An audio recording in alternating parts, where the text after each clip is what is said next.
కేవలం నాకు మాత్రమే కాదు, పుట్టబోయే నా సంతానానికి కూడా ఈ దౌర్భాగ్యమే సంప్రాప్తిస్తుంది. మీ అనంతరం మీ పుత్రులు రాజ్యాభిషిక్తులవుతారు. అప్పుడు నా సంతానానికి ఎలాంటి భవిష్యత్తు ఉంటుంది?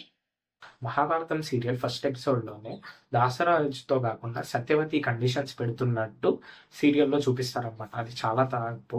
అసలు పెట్టింది ఈ కండిషన్స్ అవి దాసరాజు అనమాట. అంటే సత్యవతి వాళ్ళ నాన్న. సత్యవతి ఇలాంటివి చెప్పలేదు. అందరు సత్యవతిని తప్పుగా అనుకుంటారు, ఆమె స్వార్థపరాలని. కానీ కాదు, దాసరాజు వాళ్ళ నాన్న ఈ కండిషన్స్ పెట్టాడు అనమాట. ఎందుకు పెట్టాడు? ఎవరైనా వాళ్ళ కూతురు సుఖమే కదా కోరుకునేది.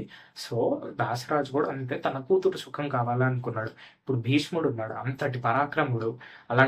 అలాంటి ఆయనకి పిల్లలు పుడితే వాళ్ళు కూడా అంతే పరాక్రమంగానే ఉంటారు కదా.